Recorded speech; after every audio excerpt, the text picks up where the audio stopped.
It started as just another comedy show. But soon, it became something far bigger than anyone expected. The Smothers Brothers Comedy Hour was more than just laughs and music. It was a bold challenge to television rules, a voice for a changing generation, and a thorn in the side of those who wanted to keep things quiet during a time of national unrest. Tom and Dick Smothers didn't grow up in a typical household. Their early lives were marked by struggle. Their father, a World War II hero, didn't make it back home. He died shortly after surviving the brutal Bataan Death March. Their mother had to raise the boys on her own in California. Life was tough, and that hardship shaped who they became, especially in how they saw the world and what they brought to their comedy. There was always something real beneath the laughter. They began their act in the 1950s, playing clubs with a mix of folk music and jokes. It didn't take long for people to notice how different they were.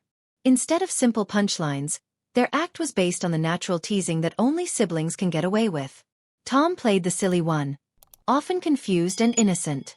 Dick was the serious one, always correcting his brother. Their chemistry was electric, and it felt genuine because it was. What they had on stage was what they had in real life. Their big break came at the Purple Onion in San Francisco. They were booked for just 2 weeks, but the audience couldn't get enough. That booking turned into 36 weeks. From there, the duo started to build a national name. By the mid-1960s, they were known faces in the entertainment world, and CBS came knocking with an offer that would change everything. CBS needed help.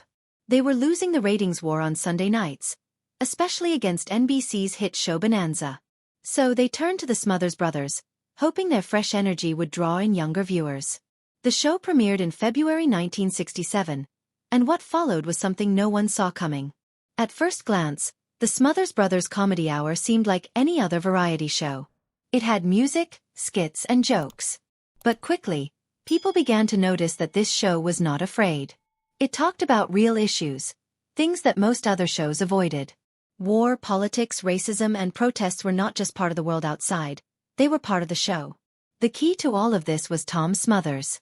He made sure that they had full creative control over their show, a rare deal in the world of television. With that freedom, they invited guests who were controversial, bold, and often banned from other programs. Folk singer Pete Seeger, who had been blacklisted during the McCarthy era, appeared on the show with a protest song. That alone sent a message. This was not business as usual. The writer's room was filled with names that would later become legends. Steve Martin, Rob Reiner, and others got their start on the show. Together, they worked on material that was both funny and fearless. But that kind of content didn't sit well with everyone. CBS censors became regular visitors to the studio. Every word, every joke, every song had to be checked.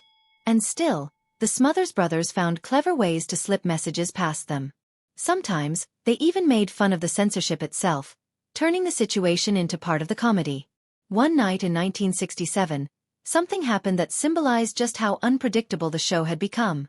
The British rock band The Who performed on the show, and drummer Keith Moon secretly placed explosives inside his drum kit. When he set them off at the end of the performance, it was complete chaos. The noise was deafening, smoke filled the stage, and guitarist Pete Townshend's hearing was damaged. It was wild, unscripted, and unforgettable. That moment perfectly captured the show's energy. It was raw and didn't care about playing it safe. But it wasn't just the comedy or the shock factor that made the show matter. The Smothers Brothers helped bring revolutionary music into American homes. They aired videos by the Beatles that most people had never seen before. Songs like Hey Jude and Revolution were given new life on television, and this helped change how music was shared and enjoyed. The show became a home for protest.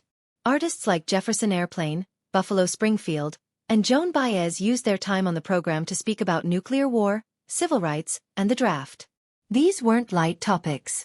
These were the issues that defined the 1960s, and the show became a rare place where they could be talked about openly. Joan Baez once dedicated her performance to her husband, David Harris, who was in prison for refusing to fight in the Vietnam War. CBS censored her message, cutting it out before it aired. That kind of interference only showed how nervous the network was. Behind the scenes, political pressure was building. President Lyndon Johnson and later President Nixon were both involved in trying to limit the show's influence. When the President of the United States is calling the network, you know your show is making waves. Despite the tension, the show kept going, always pushing back. The brothers used humor to protest the censorship itself. In one sketch, they introduced a fictional censor who would interrupt actors mid-sentence, chopping out words without warning.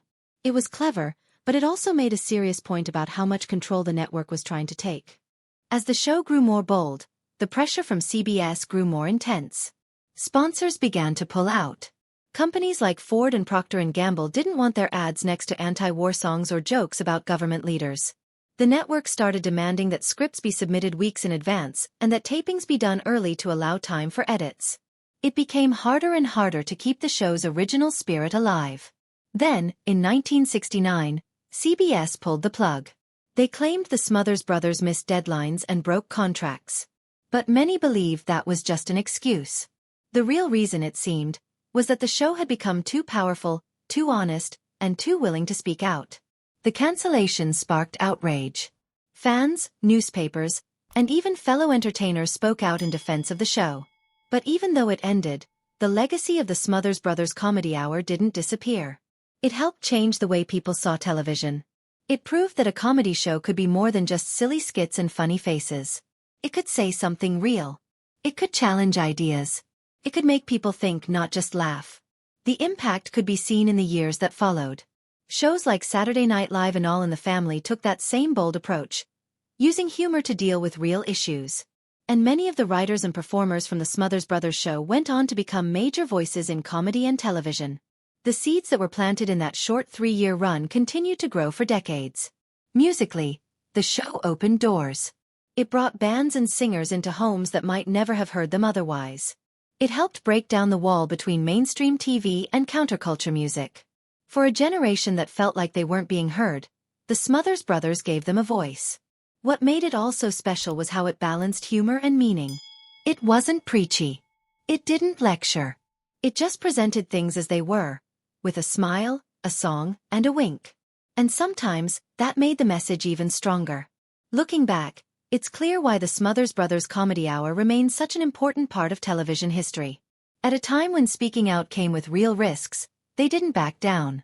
They used their platform to say something that mattered, and in doing so, they earned respect far beyond the stage. Their courage, their creativity, and their refusal to stay quiet changed the rules of television. And even though the show ended more than 50 years ago, its spirit still lives on. In every program that dares to ask hard questions, in every performer who stands up for what they believe in, and in every viewer who remembers that entertainment can also be powerful. If you've ever laughed at a sketch that made you think or heard a song on TV that challenged the norm, you felt the influence of the Smothers Brothers. They weren't just ahead of their time. They helped shape the time we live in now.